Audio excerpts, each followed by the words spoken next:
Hi, Belmont. Sorry, my phone cut out because I lost some storage space on my phone. But we're going to keep going. We just met Albus Dumbledore, and he's using his put-outer to take out all the lights on the street so that it's completely dark on Privet Drive. So stay tuned. If anyone looked out their window now, even beady-eyed Mrs. Dursley, they wouldn't be able to see anything that was happening down on the pavement. Dumbledore slipped the put-outer back inside his cloak and set off down the street toward number 4, where he sat down on the wall next to the cat. He didn't look at it, but after a moment he spoke to it. "Fancy seeing you here, Professor McGonagall." He turned to smile at the tabby, but it had gone. Instead, he was smiling at a rather severe-looking woman who was wearing square glasses, exactly the shape of the markings the cat had had around its eyes. She, too, was wearing a cloak, an emerald one. Her black hair was drawn into a tight bun. She looked distinctly ruffled. "How did you know it was me?" she asked. "My dear Professor, I've never seen a cat sit so stiffly." "You'd be stiff if you'd been sitting on a brick wall all day," said Professor McGonagall. "All day? When you couldn't have been celebrating? I must have passed a dozen feasts and parties on my way here." Professor McGonagall sniffed angrily. "Oh, yes, everybody's celebrating all right," she said impatiently. "You'd think they'd be a bit more careful, but no. Even the Muggles have noticed something's going on. It was on their news." She jerked her head back at the Dursleys' dark living room. "I heard it. Flocks of owls, shooting stars. Well, they're not completely stupid. They were bound to notice something. Shooting stars down in Kent? I'll bet that was Daedalus Diggle. He never had much sense." "You can't blame them," said Dumbledore gently. "We've had precious little to celebrate for 11 years. "I know that," said Professor McGonagall irritably, "but that's no reason to lose our heads. People are being downright careless out on the streets in broad daylight, not even dressed in Muggle clothes, swapping rumors." She threw a sharp sideways glance at Dumbledore here, as though hoping he was going to tell her something, but he didn't, so she went on. "A fine thing it would be if on the very day you-know-who seems to have disappeared at last, the Muggles found out all about us. I suppose he really has gone, Dumbledore?" "It certainly seems so," said Dumbledore. "We'll have much to be thankful for. Would you care for a lemon drop?" "A what?" "A lemon drop. They're a kind of Muggle sweet I'm rather fond of." "No, thank you," said Professor McGonagall coldly, as though she didn't think it was the moment for lemon drops. "As I say, even if you-know-who has gone, my dear Professor, surely a sensible person like yourself can call him by his name. All this you-know-who nonsense. For 11 years, I have been trying to persuade people to call him by his proper name, Voldemort." Professor McGonagall flinched, but Dumbledore, who was unsticking 2 lemon drops, seemed not to notice. "It all gets so confusing when we keep saying you-know-who. I have never seen any reason to be frightened of saying Voldemort's name." "I know you haven't," said Professor McGonagall, sounding half exasperated, half admiring. "But you're different. Everyone knows you're the only one who you-know-who, all right, Voldemort, was frightened of." "You flatter me," said Dumbledore calmly. "Voldemort had powers I will never have, only because you're too, well, noble to use them. It's lucky it's dark. I haven't blushed so much since Madame Pomfrey told me she liked my new earmuffs." Professor McGonagall shot a sharp look at Dumbledore and said, "The owls are nothing next to the rumors that are flying around. You know what everyone's saying about why he's disappeared? About what finally stopped him?" It seemed that Professor McGonagall had reached the point she was most anxious to discuss, the real reason she had been waiting on a cold, hard wall all day, for neither as a cat nor as a woman had she fixed Dumbledore with such a piercing stare as she did now. It was plain that whatever everyone was saying, she was not going to believe until Dumbledore told her it was true. Dumbledore, however, was choosing another lemon drop and did not answer. "What they're saying," she pressed on, "is that last night Voldemort turned up in Godric's Hollow. He went to find the Potters. The rumor is that Lily and James Potter are that they're dead." Dumbledore bowed his head, and McGonagall gasped. Lily and James? I can't believe it.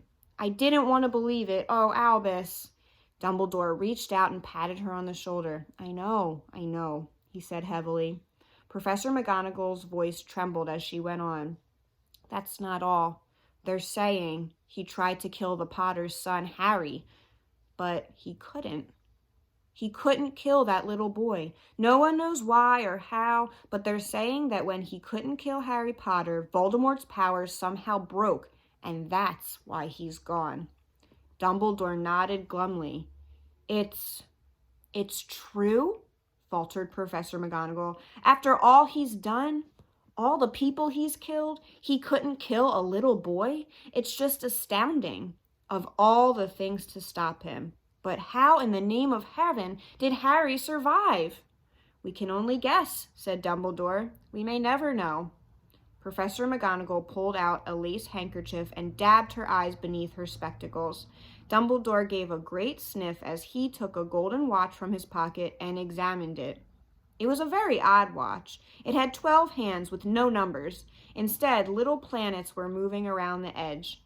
It must have made sense to Dumbledore, though, because he put it back in his pocket and said, Hagrid's late. I suppose it was he who told you I'd be here, by the way. Yes, said Professor McGonagall, and I don't suppose you're going to tell me why you're here, of all places. I've come to bring Harry to his aunt and uncle. They're the only family he has left now. You can't mean the people who live here, cried Professor McGonagall, jumping to her feet and pointing at number 4. Dumbledore, you can't. I've been watching them all day. You couldn't find 2 people who are less like us, and they've got this son. I saw him kicking his mother all the way up the street, screaming for sweets. Harry Potter, come and live here? It's the best place for him, said Dumbledore firmly. His aunt and uncle will be able to explain everything to him when he's older. I've written them a letter. A letter? Repeated Professor McGonagall faintly, sitting back down on the wall. Really, Dumbledore, you think you can explain all this in a letter? These people will never understand him. He'll be a legend. I wouldn't be surprised if today was known as Harry Potter Day. If today was known as Harry Potter Day in the future. There will be books written about Harry. Every child in the world will know his name. Exactly, said Dumbledore, looking very seriously over the top of his half-moon glasses. It would be enough to turn any boy's head. Famous before he can walk and talk, famous for something he won't even remember. Can't you see how much better off he'll be growing up away from all that until he's ready to take it?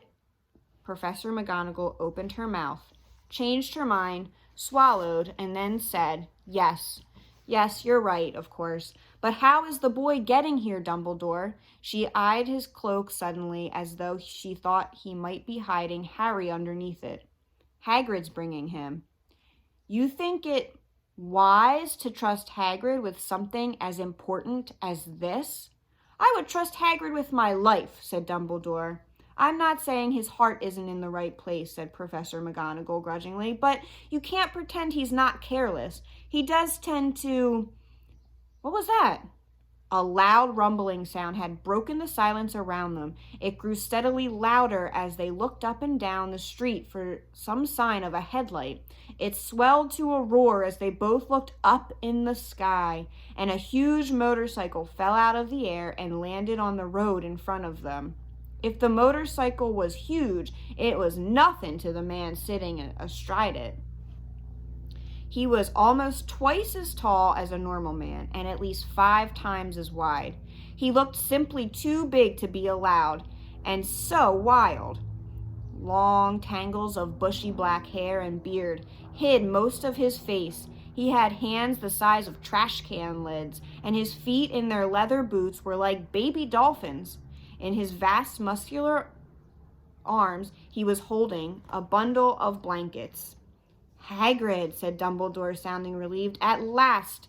And where did you get that motorcycle? Borrowed it, Professor Dumbledore, sir, said the giant, climbing carefully off the motorcycle as he spoke. Young Sirius Black lent it to me. I've got him, sir. No problems. Were there? No, sir. House was almost destroyed, but I got him out all right before the muggles started swarming around. He fell asleep as we was flying over Bristol.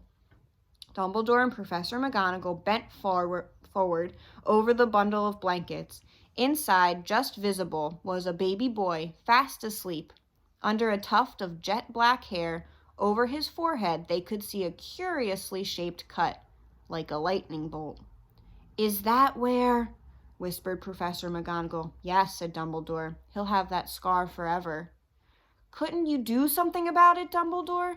Even if I could, I wouldn't. Scars come in handy. I have one myself above my left knee that is a perfect map of London underground. Well, give him here, Hagrid. We'd better get this over with. Dumbledore took Harry in his arms and turned around towards the Dursleys' house. Could I say goodbye to him, sir? Asked Hagrid. He bent his great shaggy head over Harry and gave him what must have been a very scratchy, whiskery kiss. Then suddenly Hagrid let out a howl like a wounded dog. Shh! Hissed Professor McGonagall. You'll wake the muggles! Sorry, sobbed Hagrid, taking out a large spotted handkerchief and burying his face in it. I can't stand it. Lily and James dead, and poor little Harry off to live with their muggles.